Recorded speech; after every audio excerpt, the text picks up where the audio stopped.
All right, we're live. Yeah, what are we doing today? We are doing, quote unquote, well, we used to call them rack pulls, but you know, I guess technically the variation would be block pulls. Not a ton of difference, just we're pulling off blocks versus out of the rack.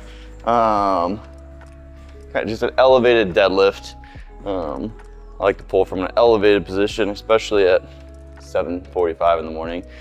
Back's a little tight, so why going all the way down to the floor to risk injury when I'm just trying to get strong. Back was a little stiff waking up, so we did a warm up with GHD back extensions, GHD sit-ups.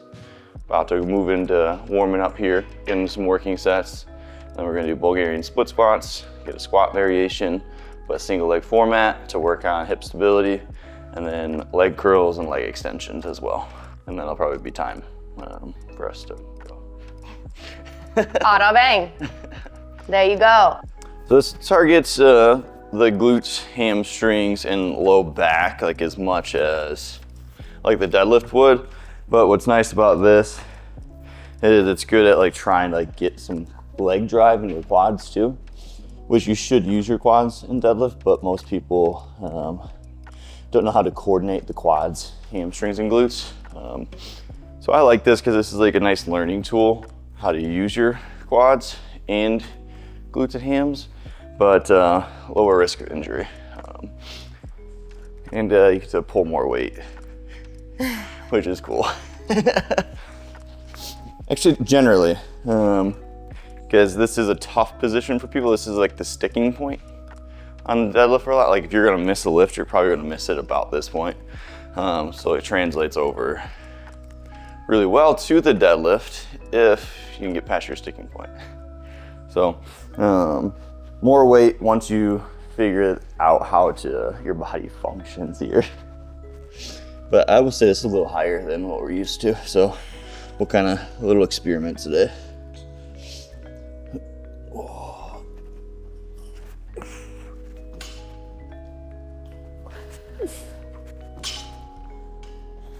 Yeah, it's weird. Yeah, just slightly higher. Mm-hmm. So you just have to be really intentional with your quads then. And then hips forward as soon as you get to the knees. Nice. She's got good, like powerful stance with her feet. Generally, like if you wanted to jump for distance, I think that's a good foot width to start. Contracting your core, your upper back, engaging your lats. And then pushing through like the middle of her foot to get the quads.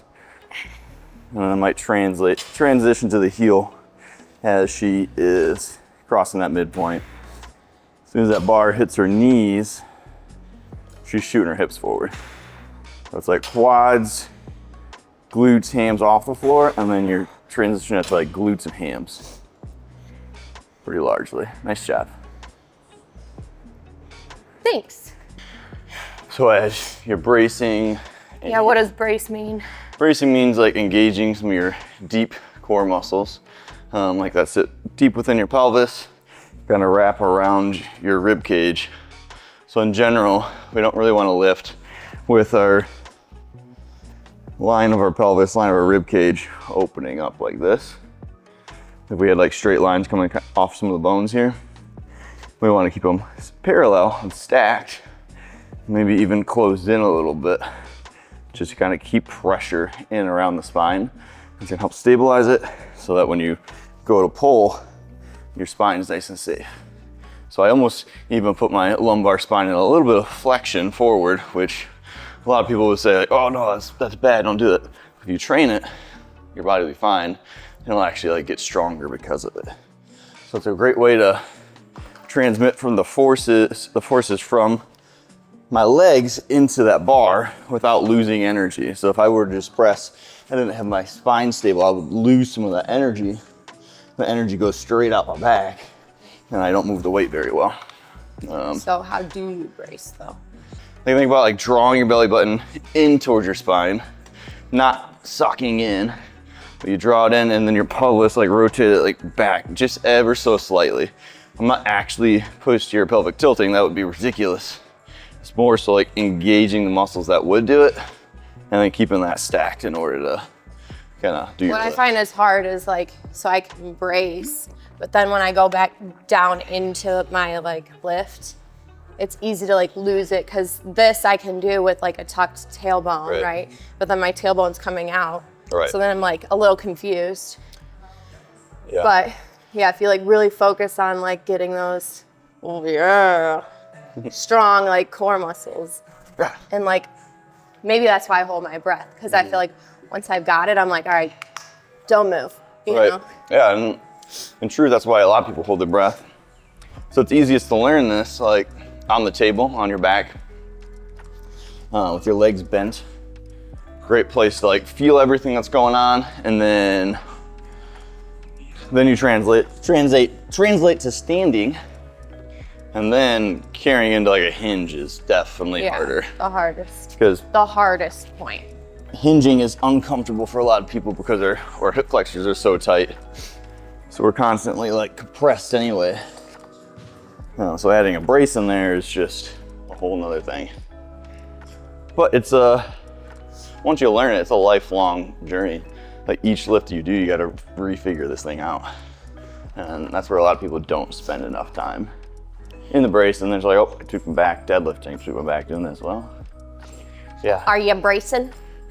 Bracing, are you warming up? You know, like we just spent 15 minutes warming up before we did this.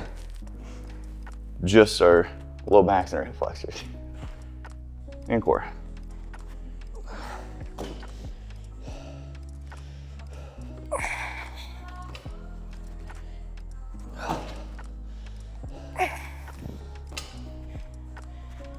Oh, wow. You can feel it, like the muscles blew up.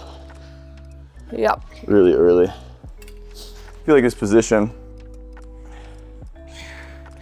even harder for me to get my quads. Yeah, yeah. Like that. We used to be like 1 inch lower, and I made a big difference. This is kind of smoking us right now. I feel this in the upper hamstring a lot, and into the glute. I don't even know where I feel it. All over. I feel it everywhere. It felt heavy. Where do you feel it, Hennessy? In my heart. I feel it in my heart, because I'm not doing a W. Yeah, exactly.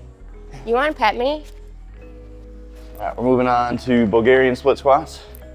Like I said earlier, getting a single leg variation, but we did a hinge variation, so now we want to do a squat. So, Why? Oh, just to expose more muscles. Like we highlighted the glutes, hams, and low back with a little bit of quads. Now this is gonna get the quads a little more involved, but the glutes and hams are also gonna be fried. It's a fantastic combo.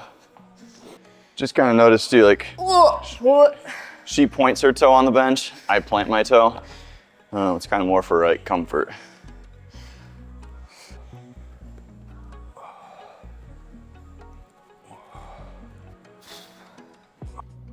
Yeah, my left leg is harder than my right leg because I have like a history of like an old sciatica injury on that side. So if I go on any time without working out, like a week or so, I just notice my left leg gets a little weaker and then it gets clickier.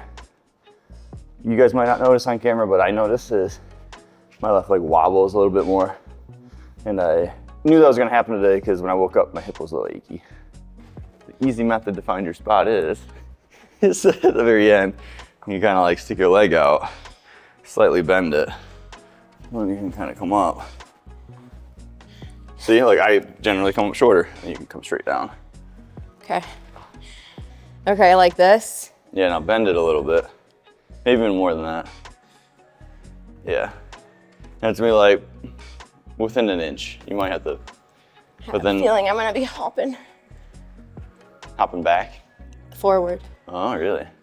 Okay. I usually go further away. Yeah. But is that wrong? It's just, let's see. It's like I'm leaning my torso forward a little bit more to kind of, yeah, just balance on the leg a little more. Definitely feel it more in my glutes that way. Yeah. You know, I was doing it wrong. you weren't doing it wrong. They're both correct variation. Like being upright is gonna like keep your pelvis like stacked. So then that's gonna put more on the quads. But as you lean forward, you're hinging essentially. So you stretch your hamstring. And that gets into the glutes and hamstring. Because you still feel your quads though? Less. Yeah. So you can kind of go like one. What do we want? I mean, probably more quads now that we're talking about it, but it was based on what we did in the hinge wise. Yeah, like her ankle is more flexible pointing than mine is. I have tons of range of motion coming this way.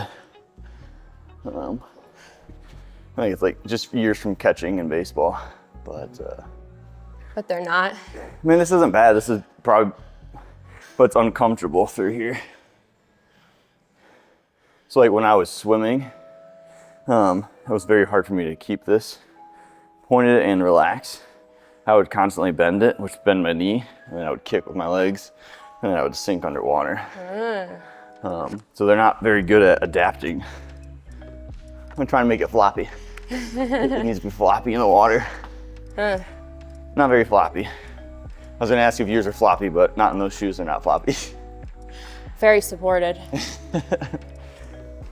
Like compound movements like squats or deadlifts or something like that, sorry, are good for like functional strength and trying to get all the muscle groups working together so that when you're moving around, like your body is more resilient.